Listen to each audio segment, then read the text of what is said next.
ضمانت کی درخواست دی جا سکتی ہے یا اس میں آئینی درخواست کے ذریعے اس کی سماعت ہو سکتی ہے یا کسی نگرانی کے تحت جو ہے 439 میں اس کو سماعت کیا جا سکتا ہے.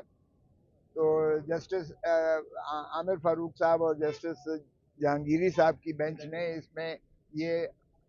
طے کر دیا کہ یہ جو ہے درخواست ضمانت ہی کی شکل میں براہ راست عدالت عالیہ کو یہ اختیار حاصل ہے اور یہ کسی آئینی درخواست آرٹیکل 199 میں یا کسی نگرانی 439 ضابطہ فوجداری کے تحت اس کی ضرورت چندہ نہیں ہے. اور اس لیے اب انہوں نے کہا کہ اس کو ضمانت کے طور پر ہی براہ راست ہم سنیں گے، اگرچہ یہ عدالت اکاؤنٹیبلٹی کورٹ نے احتساب عدالت نے اس درخواست کو خارج کیا ہے. اور ہماری نالش یہ تھی کہ اس میں سی ایف او جو اگلے دن بیان دے کر گیا ہے اس نے بڑا واضح طور پر اس کو دو حصوں میں تقسیم کیا. ایک وہ حصہ تھا جس میں 190 پاؤنڈ جو ہے نیشنل کرائم ایجنسی برطانیہ نے یہ جو ریاض فیملی کے اکاؤنٹس تھے ان میں جو ہے اس کی تفتیش تصدیق کرنے کے بعد جس کو ویسٹ منسٹر لنڈن کی عدالت نے اس اکاؤنٹ کو فریز کیا تھا. جو شروعات ہوئی تھی کہ حسن نواز نے ون ہائیڈ پارک لندن کی ایک پراپرٹی جو ہے اس نے بیچی اور ملک ریاض نے 50 ارب روپے میں خرید کی. یہ اربوں خربوں میں ماشاءاللہ یہ نواز شریف کے فرزند ارجمند یہ کھیلتے ہیں، بہت مشقت اور محنت کرتے ہیں، بہت زیادہ جاگیریں ہیں، ان کی جائیدادیں ہیں، اس لیے یہ اربوں خربوں میں ہی جائے گا ان کا. تو اس کو مشکوک ٹرانزیکشن دیکھتے ہوئے انہوں نے نیشنل کرائم ایجنسی لندن نے اس اکاؤنٹ کو فریز کیا تھا اور وہاں سے شروعات ہوئی. اور اس کے بعد جو ہے ملک ریاض کا اور نیشنل جو ہے کرائم ایجنسی کے درمیان معاہدہ ہوتا ہے اور اس معاہدے کے تحت یہ دسمبر 2018 سے شروع ہوتا ہے اور یہ دسمبر 2019 2019 میں تک یہ ایک سلسلہ ہے جس میں 190 پاؤنڈ جو ہے وہ براہ راست المشرق بینک سے اور ملک ریاض کی فیملی کی جو ہے اجازت سے اور ان کے جو کرائم ایجنسی ہے ان کی اجازت سے یہ اماؤنٹ سیدھا کا سیدھا آتا ہے یہ رجسٹرار سپریم کورٹ کے اکاؤنٹ میں جو انہوں نے کھول رکھا تھا ملک ریاض کی اس جو ایک ان کے خلاف جو 460 ارب روپے کا جو ان کا کہا گیا کہ یہ انہوں نے شارٹ فال انہوں نے جو ہے سندھ حکومت کا زمین اراضی کے افزانے میں جو انہوں نے بیریا ٹاؤن بنایا ہے کراچی میں اس کے افزانے میں ان کے ذمہ بنتا ہے کیونکہ انہوں نے اس کی کم تر قیمت ادا کرتے ہوئے یہ خرید کی ہے. تو وہ 460 ارب روپیہ جو ہے سپریم کورٹ نے ملک ریاض پر ہرجانہ لگایا اور اس کی ایگزیکیوشن میں امپلیمنٹیشن میں اس کے لیے انہوں نے اکاؤنٹ کھولا تھا یہاں سپریم کورٹ کا. تو وہ اماؤنٹ جو 190 ملین ہے وہ سیدھا المشرق بینک لندن سے ان کی اپنی فیملی کے توسط سے وہ 190 پاؤنڈ یہ آیا. تو سی ایف او نے جو بیان دیا یہاں اکاؤنٹیبلٹی کورٹ میں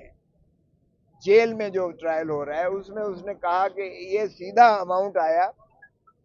اور اس میں نہ تو کوئی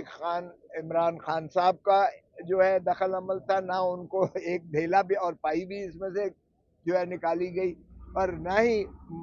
بشرا بی بی کو جو ہے اس میں سے کوئی مفاد ملا یا کوئی اس میں انہوں نے فائدہ دیا. ایک حصہ یہ تھا اس القادر یونیورسٹی کیس کا. دوسرا حصہ تھا کہ ملک ریاض نے 460 کنال سہاوے میں ایک رقبہ دیا جس پر انہوں نے ٹرسٹ قائم کیا جس میں ٹرسٹ میں یونیورسٹی کا انعقاد ہونا تھا. وہ بلڈنگ انہوں نے بنا کے دی اور اس میں جو ہے یونیورسٹی آج بھی وہ قائم اور دائم فنکشنل ہے جس میں بچوں کو مفت تعلیم دی جا رہی ہے. اور وہ لاہور یونیورسٹی جو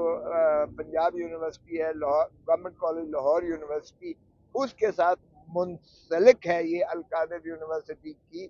وہ بچے جو ہے وہاں ڈگری لینے کے حقدار ہیں. تو وہ رقبہ میں بھی انہوں نے یہ بیان دیا جو سی ایف او پیش ہوا کہ اس میں بھی یہ ٹرسٹ کے ذمے ہے. ٹرسٹ کے جو ایڈمنسٹریشن ہے اس میں عمران خان یا بشرا بی بی کا کوئی تعلق نہیں ہے. یہ جو زمین ہے وہ بھی ٹرسٹ کے نام ہے, جو بلڈنگ اور عمارات ہیں وہ بھی ٹرسٹ کے نام ہے, جو اس میں فنڈز آئے ہیں, انڈاؤمنٹ فنڈ آئے ہیں, یا جو بھی لوگوں نے اس میں ڈونیشنز دی ہیں, ڈونیشن وہ بھی ساری ٹرسٹ کے نام ہے. اور ٹرسٹ کو ایڈمنسٹریشن چلاتی ہے جس میں عمران خان یا بشرا بی بی کا کوئی دخل عمل نہیں ہے, اور نہ ہی انہوں نے ایک ڈھیلے کا اس میں سے مفاد اٹھایا ہے. تو حیرت ہے, حیرت یہ ہے کہ القادر ٹرسٹ والے یونیورسٹی کے مقدمے بھی عمران خان کو بھی اندر ہے, اور بشرا بی بی بھی اس میں جو ہے وہ ضمانت پر ہے اس میں, اور وہ دوسرے کیس میں وہ بھی جیل پر ہے. تو مجھے سمجھ نہیں آتی ہے کہ یہ کیسا سرکار نے مقدمہ بنایا ہے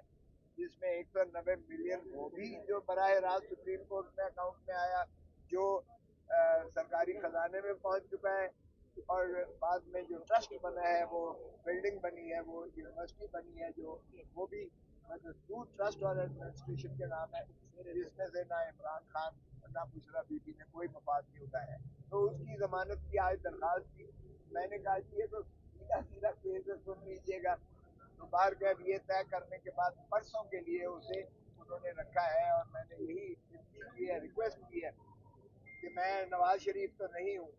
لیکن اگر تو میاں یا شریف کا نام ساتھ لگ جائے تو پھر تو 1 منٹ لگتی ہے اور پھر سیٹیں لگ جاتی ہیں سماعت کرنے میں, اور پھر ان کو جو ہے ریلیف ملتی ہے. لیکن اگر عمران خان یا پی ٹی آئی کا نام آ جاتا ہے تو پھر اس میں تاریخوں پر تاریخیں پڑھنا شروع ہو جاتی ہیں. اب دیکھیں پرسوں یہ کیا کرتے ہیں بار کے, ہم تو خواہاں ہیں کہ خدا را آپ نے آئین کی پاسداری اور قانون کی عملداری کا حلف اٹھا رکھا ہے, اور آپ بنیادی حقوق کے ضامن ہیں پاکستان کی عوام کے. تو بنیادی حقوق جو ہے پاکستان کے اسی چیز کے متقاضی ہے کہ وہ کوئی بھی ہو, وہ ضروری نہیں ہے کہ صرف شریف ہی ہو یا میاں ساتھ لکھا ہو تو اس کو ہی صرف عدالتیں ریلیف دیں, بلکہ جس کا بھی ہو, چاہے وہ کوئی امیر ہو, غریب ہو, طاقتور ہو یا وہ نادار ہو, جو بھی ہو اس کا جو ہے وہ انصاف کرنا آپ کا کام. دوسرا کیس لگا ہوا تھا سائفر والا.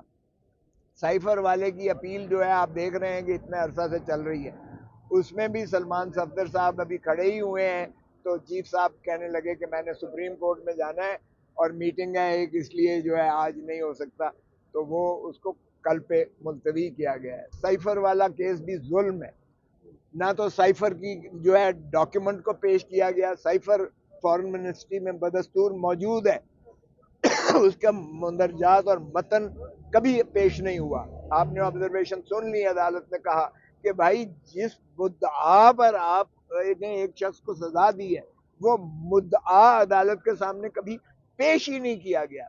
جب پیش ہی نہیں کیا گیا تو کس طرح آپ پتہ کر سکتے ہیں کہ یہ کوئی دشمن کو مفاد دینے کے لیے جو ہے یہ سائفر کو مشتہر کیا گیا ہے, جب سائفر آیا ہی نہیں ہے عدالت کے سامنے. اور یہی کہا گیا کہ یہ فوجداری مقدمہ ہے, فوجداری مقدمے میں آپ کو بلا کم و کاشت جو ہے آپ کو شہادتیں پیش کرنا پڑیں گی, اور اگر آپ بنیادی ڈاکیومنٹ پیش نہیں کرتے ہو تو آرٹیکل 129 جی ہے قانون شہادت, جس میں آپ کے خلاف وہ انفرنس جائے گی, اور پھر وہ کیس تو ردی کے ٹوکری میں پھینکنے کے لائق ہے. لیکن اس میں بھی محترم عمران خان صاحب کو سزا بھی ہوئی ہے, اور شاہ محمود قریشی صاحب کو بھی سزا ہوئی ہے, اور وہ کل پہ چلا گیا ہے. ہم متوقع ہیں, ہم متمنی ہیں اور ملتمس ہیں اور متجسس ہیں, خدا را دیر نہ لگائیے گا, کیونکہ یہ پاکستان کے عوام نے 8 فروری کو جو 2 ٹوک فیصلہ دیا وہ یہی دیا کہ عمران خان نہ باغی ہے, نہ عمران خان غدار ہے, نہ عمران خان چور ہے, نہ عمران خان نے کوئی بھی اس سے مفاد اٹھایا ہے. عمران خان ہی کو لوگوں نے ہر دل عزیز ہوتے ہوئے اس کو مینڈیٹ دیا ہے, اور اس کو عوام کی خدمت کرنے کے حق ہے, اور وہ عوام ہی کے لیے آج جیل میں وہاں صعوبت اور کرب میں مبتلا ہے. اور کل صحیح کہا بشرا بی بی نے کہ اگر عمران کو کچھ ہوگا تو یہ قوم بھی جو ہے اس کو معاف نہیں کرے گی, اور پھر قوم جانے, اور پھر جو ان کو نقصان پہنچانے والے ہیں پھر وہ جانے.